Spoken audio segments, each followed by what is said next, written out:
Hi hello welcome to my channel Devansi vlogs. ఇప్పుడు పెట్టే vlogs అన్నీ 20 డేస్ బ్యాక్ అనమాట.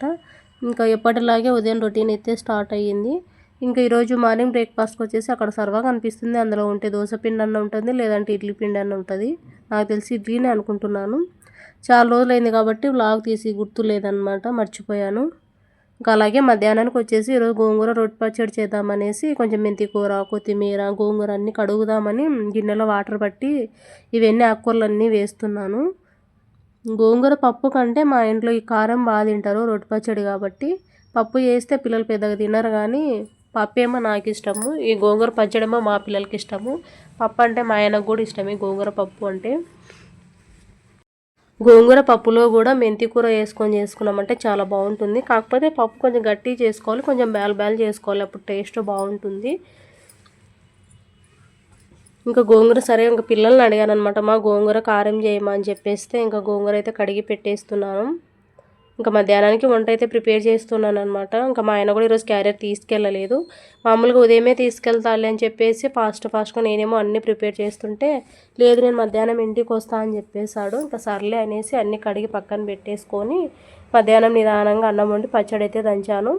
ఇంకా ఉదయం లేయడమే ఫస్ట్ నేను ఇంకా టీ పెట్టేసి కసులు కొట్టేస్తాను. తర్వాత బ్రష్ వేసి నేను మా ఆయన టీ తాగి ఇంక ఇల్లంతా బండలు తుడిచి స్నానము, ఒకవేళ పూజ చేయాలంటే పూజ చేస్తాను. ఇవన్నీ అయిన తర్వాత ఇంకా పాలు వేడి పెట్టేసి రాత్రి ఒకసారి తీసుకొని వేడి పెట్టేస్తాను. కాకపోతే నీళ్ళలో చల్లగా పెట్టి ఫ్రిడ్జ్లో పెట్టేస్తాను, అప్పుడు మీగడ ఎక్కువ రాదు.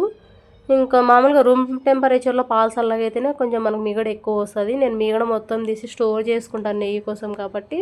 ఉదయం మళ్ళీ ఒకసారి వేడి చేసుకుంటున్నాను. ఇప్పుడు అదే అనమాట, ఒక సైడ్ చట్నీ కోసం బాండి పెట్టి ఇంకో సైడ్ వచ్చేసి పాలు పెట్టాను అనమాట, వేడి పెట్టేస్తున్నాను. ఇంక ఇప్పుడు పాలు వేడి పెడితే అన్ని పనులు అయిపోయేసరికి పాలు చల్లగా అయిపోతాయి, తర్వాత ఫ్రిడ్జ్లో పెడతాను. ఇంకా సాయంత్రం మళ్ళీ పాలు అవసరం కాబట్టి టీకి ఆ గిన్నె ఇప్పుడు బయటికి తీస్తే మీగడ అనేది మనకు ఎక్కువ మందంగా వస్తుంది, బాగా ఎక్కువ వస్తుంది మీగడ కూడా ఫ్రిడ్జ్లో పెట్టేస్తే. ఆ మీగడ తీసి నేను స్టోర్ చేసుకుంటాను, ఒక బాక్స్లో పెట్టి తీసి డీప్ ఫ్రిడ్జ్లో పెట్టుకుంటాను. పాల మీద మీగడ, పెరుగు మీద మీగడ రెండు తీస్తానన్నమాట. చూపిస్తాను ఈ వ్లాగ్లో నేను ఎంత మీగడ తీసాను, ఎంత నెయ్యి అయ్యింది అనేసి. ఈసారి చాలా ఎక్కువ వచ్చేసింది అనమాట నెయ్యి కూడా. ఒక దగ్గర హాఫ్ కిలోకి ఎక్కువే కూడా ఉంటుంది, అంత నెయ్యి వచ్చేసింది. ఇంక ఇక్కడ గోంగూర అవన్నీ కడిగి పెట్టేస్తున్నాను. ఇంకొకసారి ఏమవుతుంది అంటే, ఇంకా ఉదయాన్నే పని కాలేదు, కొంచెం లేటుగా లేసానంటే పిల్లలు స్కూల్ వెళ్ళిన తర్వాత కూడా నేను అప్పుడు పూజ చేస్తాను అనమాట. ఒక్కోసారి టైం లేదంటే బండలు కూడా తుడుచును, కానీ ఫస్ట్ లేస్తేనే పాచికసు ఖచ్చితంగా కొట్టేస్తాను. కసు కొట్టిన తర్వాత ఏ పనైనా అనమాట, ఏదేమైనా సరే కసులు కొట్టి మిగతా వంట పని, టిఫిన్ పని అన్నీ చేసిన తర్వాత పిల్లలు స్కూల్ వెళ్ళిన తర్వాత ఇంకా అప్పుడు బండలు తుడచడము, స్నానము, పూజ అలా చేసుకుంటాను. ఇంతకుముందు అయితే ఉదయాన్నే పూజ మొత్తం చేస్తుండే, కొంచెం తొందరగా లేసి. అది కాక ఇప్పుడు చలికాలం కాబట్టి కొంచెం చలి కూడా ఎక్కువ ఉండింది అనమాట అప్పుడు. ఇంకా తొందరగా లేస్తే ఈ సైనస్ ప్రాబ్లంతో ఊరికే తుమ్ములు వస్తాయి అని తొందరగా లేయట్లేదు. 6:30, 6:40 ఆ టైంకి లేస్తున్నాను. ఇంకా పిల్లలు పంపించిన తర్వాత అప్పుడు బండలు తుడిచి స్నానం చేసి పూజ చేసుకుంటుంటాను. ఇంకెప్పుడైనా అవసరము ఉదయాన్నే పూజ చేసుకోవాలన్నప్పుడు కొంచెం తొందరగా లేచి పూజ చేసేసుకుంటాను. ఇంకా మామూలుగా ఇంకా ఎండాకాలం అలాంటప్పుడు అయితే పొద్దున్నే పూజ చేస్తానన్నమాట. అప్పుడు కొంచెం ఏమనిపించేది, చలికాలం కాబట్టి ఊరికే తుమ్ములు వచ్చేస్తాయి. ఇంకా మా ఆయన ఇంకా తుమ్మినంటూ ఒక తిడతాడనమాట, అవసరమా లేస్తావు తెచ్చుకుంటావు చేస్తావు తెచ్చుకుంటావు అనేసి. ఎందుకు తిట్లు తినడం రా దేవుడా బాబు అనేసి నేను ఇంకా పట్టించుకోవట్లేదు ఎక్కువ. ఇంట్లో పనులు కూడా చాలా వరకు తగ్గించాను, లేదంటే ఎప్పుడు క్లీన్ చేసుకోవడం, అది దులుపుకోవడం, ఇదే చేసుకోవడం, ఏదో ఒకటి చేస్తుండేదాన్ని. ఇవన్నీ చేసి తెచ్చుకున్నానా అనిపించి నేను ఇంకా చాలా వరకు పనులు అయితే తగ్గించాను. ఈ పనులన్నీ చేస్తే మా ఆయన ఊగా తిడతా ఉంటాడు, నీకు అవసరమా మళ్ళీ లేనిపోని తెప్పించుకుంటావు అనేసి. దానికోసం చాలా వరకు పనులు అయితే తగ్గించాను. ఫస్ట్ హెల్త్ ఇంపార్టెంట్ కాబట్టి. పొద్దున్నే టిఫిన్ చేయాలి, వంటలు చేయాలంటే కొంచెం హడావిడిగా ఉంటుంది. ఇంకా అది కాక పిల్లలు చిన్నపిల్లలు కాబట్టి కొంచెం వాళ్ళని చూసుకోవాలి అంటే ఏం సతాయించరు. చిన్నపిల్లలు అంటే మరి చిన్నపిల్లలు ఏం కాదులేండి, కొంచెం పెద్ద పిల్లలే కాబట్టి మరి అంతగా ఏం సతాయరు. కాకపోతే నా కూతురే అస్సలు ఒప్పదు, ఇంట్లో వాళ్ళిద్దరు వాళ్ళ అన్నయ్య వాళ్ళను ఊరికే కొట్లాడుతుంటారు. వాళ్ళని అలా కొట్లాడతారని చెప్పేసి నేను ఉదయం లేపి కూడా వాళ్ళని చదువుకోండి అని చెప్పేస్తాను. అక్కడ కూడా కొట్లాడుతూనే ఉంటారు, ఊరికే ఉండరు. ఇంకా వాళ్ళ డాడీ ఉండబట్టి నాకు కొంచెం మేలు అనమాట, తను కొంచెం చూసుకుంటూ ఉంటాడు. ఇంక ఈరోజు కొంచెం నిదానంగానే చేస్తున్నాను. ఇంక ఉదయం టిఫిన్ ఒక్కటి చేస్తే సరిపోతుంది. ఇడ్లీ చట్నీనే చేస్తున్నాను, సాంబార్ ఏం చేయలేదన్నమాట. ఒకవేళ సాంబార్ చేసినా అయిపోదు, కానీ మా పిల్లలకేమో సాంబారు చట్నీ ఇడ్లీ 3 ఇష్టం, కానీ చట్నీ సాంబార్ అన్న ఇష్టము. కాకపోతే చట్నీ అంటే కొంచెం ఎక్కువ తినారనమాట, సాంబార్ చేస్తే ఇంకొంచెం ఎక్కువ తింటారు. కాకపోతే చట్నీ సాంబార్ రెండూ కలుపుకుంటారు. దోశ అయినా సరే సాంబార్ కావాలి. చట్నీ సాంబారు, ఆలు మసాలా, ఉల్లిగడ్డ కారం ఇవన్నీ చేయాలి. ఈ చపాతీ కూరగాయలే నాకు కొంచెం టైం పడుతుంది అనమాట చేయాలి అంటే. ఇవి నాకు ఈజీ అనిపిస్తుంది, ఇడ్లీ అయినా సరే దోశ అయినా సరే తొందరగా అయినట్లు అనిపిస్తుంది అనమాట పని. కొంచెం సామాన్లు ఎక్కువ పడతాయి, కానీ వీటికి తోముకోవాలంటే కొంచెం కష్టము. కాకపోతే పని తొందరగా అయినట్లు అనిపిస్తుంది. ఇంకా చట్నీ ఒక పక్క పెట్టేసాను, ఒక పక్క పాలు పెట్టేసి ఇంక గోంగూర అవన్నీ కడిగి పెట్టేశాను అనమాట. ఇంక చేద్దాంలే అనేసి. కాకపోతే ఇంకా చెప్పాను కదా డ్యూటీకి మధ్యాహ్నం ఇంటికి వస్తాను, ఉదయం వెళ్ళేసి అని చెప్పేస్తే ఇంకొంచెం నిదానంగా ప్రశాంతంగా చేస్తున్నాను. ఉదయాన్నే క్యారియర్ పెట్టాలంటే పొద్దున్నే అన్నం ఉండాలి. ఇంకా మధ్యాహ్నానికి అన్నం చల్లగా అయిపోతుంది. పిల్లలు మాత్రము ఇంకా చల్లగా ఏదైనా ఎక్కువ తినలేరు, కాబట్టి అప్పుడప్పుడు మధ్యాహ్నం వండినప్పుడు బాగా ఇష్టంగా తింటారు. ఇంకా ఆ రోజు నాన్న వచ్చిండనమాట. పూలు, కొన్ని బెండకాయలు, వంకాయలు ఇవన్నీ తీసుకొచ్చారు చేనులో వండినవి. ఇదిగోండి వంకాయలు తెచ్చాడు, కానీ ఇవి తెచ్చిన ఒక 3 రోజులకే మేము ఊరికైతే వెళ్ళిపోయాము. సంక్రాంతి పండగ ముందరనమాట ఈ బ్లాగు కూడా. వంకాయలు అట్టే వచ్చేసరికి బంగమైపోయి పాడేశాను. ఆడికి కొన్ని పెట్టి పచ్చడి చేశాను, కొన్ని పప్పులో వేసాను, కొన్ని పాడైపోయాయి. ఈ కనకాంబరాలు, ఈ చామంతులు అమ్మ వాళ్ళ ఇంటి దగ్గరవే. పండగకైతే ఊర్లో వెళ్ళాను, కానీ అస్సలు నేను వీడియో తీసుకోలేకపోయాను. సెల్ ఖాళీగానే ఉండింది, పిల్లలు కూడా ఎక్కువ చూడలేదు. కానీ ఇంకా నాకు ఎందుకో బాగా ఎంజాయ్ చేద్దాము అందరూ ఉన్నారనేసి వీడియోస్ దగ్గరికి అస్సలు వెళ్ళలేదు. ఒక్క వీడియో అంటే ఒక్కడు కూడా తీయలేదు నేను. ఇంట్లో పనులు, పిల్లలు అందరం ఉన్నాం కాబట్టి ఏం పట్టించుకోలేదన్నమాట. ఇంకా అమ్మ ఇవన్నీ నాన్న వచ్చాడు తీసుకొచ్చాడు అనమాట. ఇవన్నీ పండగకు వస్తాను పిలుచుకెళ్ళడానికి అని చెప్పడానికి, మరి ఇంకేదో పని ఉండొచ్చి ఇంటి దగ్గరకు వచ్చాడనమాట. ఇదిగోండి ఇక్కడ మధ్యాహ్నం అయితే ఇంక వంట చేయడం స్టార్ట్ చేశాను. అది వచ్చేసి ఉదయం వరకు. ఇంక టైం వచ్చేసి 12 అయింది. 12కి స్టార్ట్ చేశాను. 1కంతా అయిపోతుంది. అన్నం పచ్చడే కాబట్టి ఎక్కువ టైం పట్టదు, ఒక అరగంటలో అయిపోతుంది. ఒక పక్క ఇంక అన్నం అయితే పెట్టేశాను. బియ్యం అనేది నేను ఉదయాన్నే కడిగి నానబెట్టేస్తాను అనమాట. అంటే ఉదయం నీళ్ళు వస్తాయి, ఇప్పుడు కడిగి నానబెట్టేస్తాను. ఉదయం వంట చేయాలన్నా మధ్యాహ్నం వంట చేయాలన్నా సరే బియ్యం అయితే పొద్దునే కడిగి పెట్టేస్తాను.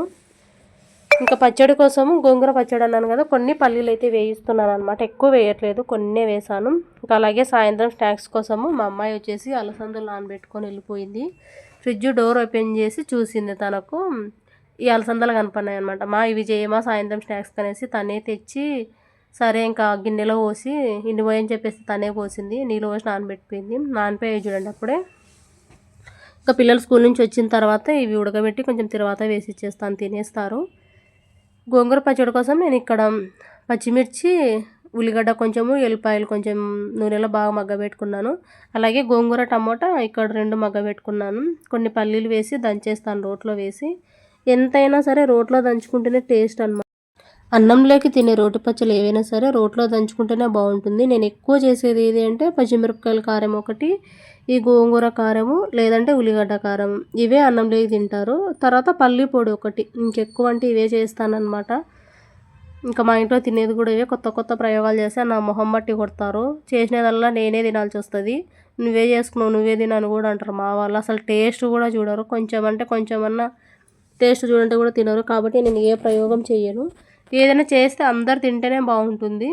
ఇంకా చేసినది కూడా అప్పుడు అయిపోతుంది. ఒకదానికి ఎంత చేసుకుంటావు కాబట్టి ఏం చేయను అనమాట.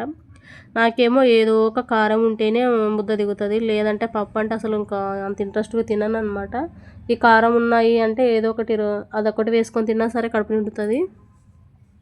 ఇంకా రోట్లో పల్లీలు వేసి ఫస్ట్ దంచుకున్న తర్వాత పచ్చిమిర్చి, ఉల్లిగడ్డ మగ్గ పెట్టుకున్నాం కదా, అవి వేసి అవి బాగా మెత్తగా అయిన తర్వాత ఇంకా టమాటా, గోంగూర మగ్గ పెట్టుకున్నాం కదా, అది కూడా వేసి ఉప్పు వేసేసుకొని దంచేసుకోవడమే. పిల్లలు కూడా చాలా బాగా తిన్నారనమాట. తర్వాత వచ్చేసి ఇంకా సాయంత్రం స్నాక్స్ కోసం చెప్పాను కదా అలసందలు నానబెట్టాను అనేసి, అవి అయితే ఉడకబెట్టేస్తున్నాను ఇక్కడ. ఒకసారి కడిగి అలా కుక్కర్లో వేసేసి ఒక 2 విజిల్స్ పెడితే సరిపోయి. నాన్నే కాబట్టి ఒక విజిల్ పెట్టినా సరిపోతుంది. ఒక్కటే విజిల్ పెట్టాలండి, 2 కూడా పెట్టలేదు నేను. ఇవి ఉడికిన తర్వాత కొంచెం పచ్చిమిర్చి అవి వేసి తర్వాత వేసి ఇచ్చేస్తాను, తినేస్తారు పిల్లలు కూడా. అలాగే నేను ముందు రోజే ఫ్రిడ్జ్లో మీగడ తీసి పెట్టానని చెప్పాను కదా, అదంతా కడిగి మిక్సీ పట్టేసాను, వెన్నలాగా తయారు చేసి పెట్టేసుకున్నాను. ఈరోజైతే ఇప్పుడు నెయ్యి అయితే చేయాలి. దాన్ని ఇంకా అరగబెట్టేస్తాను. వెన్నను బటర్గా అరగబెట్టేస్తే మనకు నెయ్యి వచ్చేస్తుంది. ఈ బాక్స్ నిండా ఉండిందనమాట వెన్న వచ్చేసి. 2 బాక్స్లో తీస్తే నాకు ఈ బాక్స్ నిండా వెన్న వచ్చేసింది. రోజు తీస్తాను. పాల మీద మీగడైనా సరే, పెరుగు మీద మీగడైనా సరే 2 తీసి పెట్టేస్తాను నేను. మీగడ ఉన్న మా ఇంట్లో సరిగా తినరు కాబట్టి నేను తీసి పెట్టేస్తాను అనమాట. అసలు నచ్చదు వీళ్ళకి. పాల మీద మీగడ వచ్చిన పెరుగులో మీగడైనా సరిగా తినరు. మీగడ ఉంది అనేసి తీసి పెట్టేస్తాను అనమాట. ఇంక ఇదిగోండి అలసందలలో అయితే కొంచెం ఉప్పు వేసి ఇంకా నీళ్ళు వేసేసి ఒక విజిల్ పెట్టేస్తాను. ఉడికిపోతుంది పిల్లలు వచ్చేలోపు.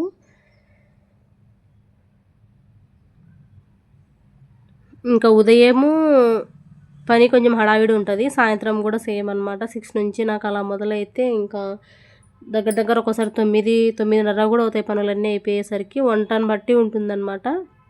ఇంక ఇదిగోండి నెయ్యి కాదు, ఇదంతా వచ్చేసి వెన్న అనమాట. ఇదంతా వెన్న పూస ఇంత వచ్చింది. ఇదంతా కరగబెడితే చాలా 2 బాక్సుల్లో నెయ్యి వచ్చిందనమాట. బాక్స్లో వీడియో తీయలేకపోయాను కానీ నేను ఈ నెయ్యి చేసేది ఒకటి చూపిస్తాను. ఇంకా తర్వాత అలసందలు అయితే ఉడికిన తర్వాత కొంచెం ఆయిల్ వేసేసి నేను పచ్చిమిర్చి కట్ చేసినవి వేసి కొంచెం కరివేపాకు వేసి ఉడకబెట్టిన అలసందలు వేసి కొంచెం పసుపు, నిమ్మకాయ పిండి, కొంచెం ఉప్పు వేసి ఆల్రెడీ ఉడకబెట్టుకున్నప్పుడు వేసాం కాబట్టి ఇప్పుడు చూసి ఉప్పు వేసేసుకొని కలిపేసుకుంటే సరిపోతుంది. కొంచెం నిమ్మకాయ పిండి వేసుకొని, ఇంకా లేదంటే కొంచెం కొత్తిమీర కూడా వేసేసుకోవచ్చు. ఇంకా పిల్లలు ముగ్గురే తినేసారనమాట. అసలు నేను కూడా సరిగ్గా తినలేదు. పిల్లలకే చేసేస్తాను నేను ఏదైనా సరే. నాకు లేకున్నా పర్లేదు కానీ పిల్లలు మెయిన్ బాగా తినాలి, వాళ్ళకి ఇష్టం కాబట్టి చేస్తూ ఉంటాను. ఇంకా ఏదో ఒకటి ఎందుకులే, ఇలాంటివి అయితే కొంచెం హెల్తీగా ఉంటాయి కాబట్టి ఇవి కూడా అప్పుడప్పుడు చేస్తూ ఉంటాను. ఇంక ఇటుపక్క స్టవ్ పైన వచ్చేసి నేను నెయ్యి కూడా కరగబెట్టేస్తున్నాను. ఇది కొంచెం టైం పడుతుంది. ఫైనల్గా అయితే నెయ్యి అయితే అయ్యింది. ఒక 2 తమలపాకులు అయితే వేసేసాను. ఇదంతా వస్తే ఇంకా 2 బాక్స్లోకి వచ్చేసింది అనమాట. ఇదంతా కొంటే ఎంత నెయ్యి వస్తుందో, కాస్ట్ ఎంత ఉంటుందో తెలియదు కానీ ఇలా మీగడ తీసి స్టోర్ చేసుకున్నాం అనుకోండి, మనమే నెయ్యి కొనకుండా ఇంట్లో తయారు చేసుకోవచ్చు. రోజు లీటర్ పాలు తీసుకుంటాను అనమాట. ఇంకా బ్లాగ్ వచ్చేసి ఇంత ఏం చేసేస్తాను. మీకు కనుక నచ్చినట్లయితే please like, share, subscribe. Thank you for